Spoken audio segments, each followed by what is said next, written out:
விளையாட்டு வீரர்கள் அதிகம் இருக்கும் ஆர்கே நகர் தொகுதியில் மாநகராட்சி விளையாட்டு திடலே இல்லை என பொதுமக்கள் கவலை தெரிவிக்கின்றனர்.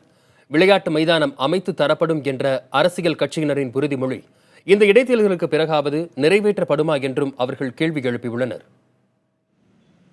பல்வேறு அரசியல் கட்சியினரை சட்டப்பேரவைக்கு அனுப்பி வைத்த இந்த ஆர்கே நகர் தொகுதி மறைந்த முதலமைச்சர் ஜெயலலிதாவிற்கும் இருமுறை வெற்றி தந்துள்ளது.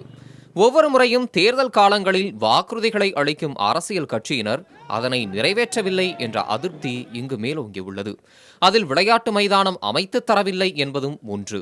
கபடி, கைப்பந்து உள்ளிட்ட பல்வேறு விளையாட்டு வீரர்களை கொண்ட இந்த தொகுதியில் மாநகராட்சி விளையாட்டு திடலே கிடையாது.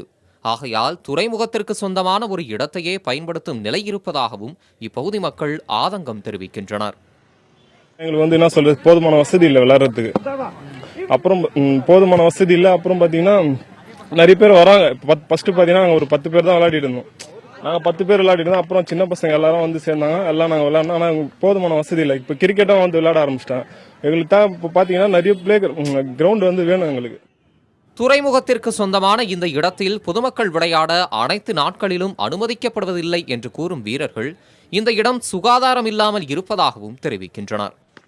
வராங்க, எல்லாம் வேட்பாளர் வராங்க, வாக்கு தராங்க, வின் பண்ணுவோன்னு அவங்க சட்டமன்றத்தை விட்டு வெளியே வர மாட்டாங்க. அங்கேயே தான் உட்காந்துறாங்க, சட்டமன்றத்திலேயே உட்காந்துக்கிறாங்க. அங்கே என்னதான் தெரியல, வாக்கு கொடுத்தமே இந்த ஒன்று செய்யுமே யாருக்கும் இந்த எண்ணம் கிடையாது. எங்களுக்கு இந்த கிரவுண்ட் எல்லாம் நீட்னஸ் பண்ணி கொடுத்தாங்கன்னா நல்லா இருக்கும். இங்க வடசென்னையில் இந்த கிரவுண்ட் மாதிரி வேற கிரவுண்டே கிடையாது. இந்த நார்த் மெட்ராஸ்ல இது ஒரு கிரவுண்ட் தான் பெரிய கிரவுண்டு. விளையாட்டு வீரர்களை உருவாக்கவும் பொதுமக்களின் உடற்பயிற்சி மேற்கொள்ளவும் இத்தொகுதியில் மைதானம் அமைத்து தர வேண்டும் என்பதே இப்பகுதி மக்களின் கோரிக்கை.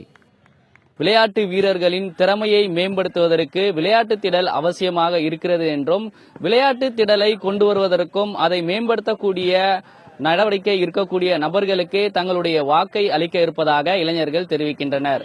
புதிய தலைமுறைக்காக ஒளிப்பதிவாளர் சிவராஜுடன் ராஜ்குமார்.